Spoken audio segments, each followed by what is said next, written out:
এই উবায়দুল কাদের রাজাকারের বাচ্চা, তুই কখন কোথায় থাকবে মানুষ জানতে পারবে না। আমি আপনাকে জিজ্ঞাসা, উবায়দুল কাদের কোথায় আছে আপনি বলেন।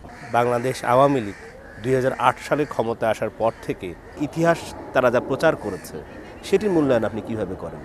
আমি হাসিনাকে এটাকে আওয়ামী লীগ সরকার বললে অধিক বলা হবে। এটা হলো হাসিনা লীগের সরকার, হাসিনা এবং হাইব্রিড। আমার বক্তব্যে বলতাম যে আওয়ামী লীগের মন্ত্রিসভা, হাসিনার মন্ত্রিসভায় 3.5 জন মুক্তিযোদ্ধা আছে। উবায়দুল কাদের হলো রাজাকার পরিবারের লোক। যখন তারা নভেম্বর মাসে বুঝতে পারছে দেশ স্বাধীন হয়ে যাবে, তখন উবায়দুল কাদের বা তাদের পরিবার বুদ্ধি করে উবায়দুল কাদেরকে একটা অস্ত্র আনিয়ে মুক্তিযোদ্ধা হিসাবে দেখানোর জন্য তাকে মুক্তিযোদ্ধা বানাইছিল। ওটা হলো আধা মুক্তিযোদ্ধা, এটা আমি বলি না, এটা বলছে তার যে কমান্ডার ছিল নোয়াখালী, তার নাম হইল মাহমুদুর রহমান বেলায়েত। হাসিনার সরকার যা করছে এইটার ক্ষমা করা উচিত না, এটার বিচার হওয়া উচিত। 15 বছরে 1 নম্বর হাসিনা যে সর্বনাশটা করছে, এদেশের মানুষকে গণহত্যা করছে রাজনীতির ক্ষেত্রে। 3টা ইলেকশন 2014, 2018, 2024, 36 বছর যে মানুষটার বয়স হয়েছে সে একটা ভোট দিতে পারে নাই। এমনকি লোকাল গভর্নমেন্ট চেয়ারম্যান মার্কা দিয়া ভোট করছে। এরপরে মেয়র, জেলা পরিষদ, এই যে ভোটগুলা করছে সেইখানেও একটা মানুষ ভোট দিতে পারে নাই। দ্বিতীয় সর্বনাশ করছে বাংলাদেশটাকে তার লোকজন, এই যে সালমান রহমানদের নেতৃত্বে, এই যে শাহ আলম সুবানদের নেতৃত্বে, সামিট গ্রুপের নেতৃত্বে, এইরকম কিছু চোর ডাকাত বদমাইশদের নেতৃত্বে, যারা লুটেরাদের নেতৃত্বে দেশটাকে লুট করছে। আমরা দেখলাম প্রায় 50 লক্ষ কোটি টাকা হাসিনার আমলে এই দেশ থেকে চলে গেছে বাইরে। 3 হইল মানুষকে গুম করেছে, ইলিয়াস আলী সহ যাদেরকে গুম করেছে শত শত মানুষ। এটা পৃথিবীতে হওয়া উচিত না কোনো গণতন্ত্রের নামে। হাজার হাজার মামলা দিছে, লাখ লাখ মানুষকে দৌড়াইছে। বিএনপির 25,000 30,000 কর্মী এক এক সময় জেলখানায় গেছে, অন্য দলেরও গেছে।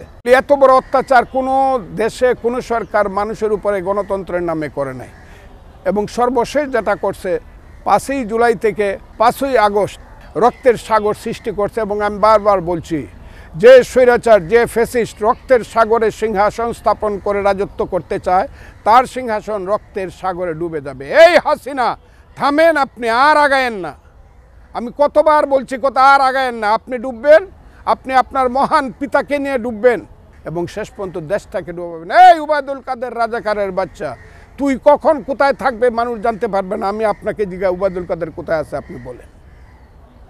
কে কোথায় আছে? কোথায় রে তোরা?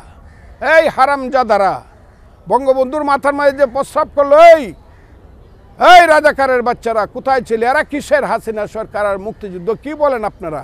বঙ্গবন্ধুর মাথার মাঝে প্রস্রাব করছে, একটা লোক তো বলল না যে এস আমার আগে মার, আমি আত্মহত্যা করবো, বা বঙ্গবন্ধুর ওইটা ফিরাইতে পারে নাই। রাজাকারের বাচ্চারা যে বঙ্গবন্ধুর মাথার মাঝে প্রস্রাব করছে আমাদের ভুলের জন্য, আমরা আত্মহত্যা করলাম, করলি না তো?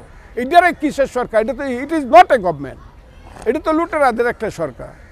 এটাকে আপনি কি বলেন? আমি তো এদের কোনো ওই যে হাসিনা এবং মন্ত্রিসভা, আমি বলছি এই শেখ হাসিনা 1 উবায়দুল কাদের, 2 আসাদুজ্জামান কামাল, 3 আনিসুল হক, 4 নৌফেল, এই 4টারে আগে মন্ত্রিসভার থেকে বিতাড়িত করেন।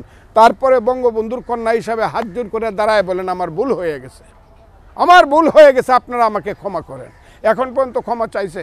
আপনি ছাত্র অবস্থায় যুদ্ধ করে এই দেশ স্বাধীন করেছেন।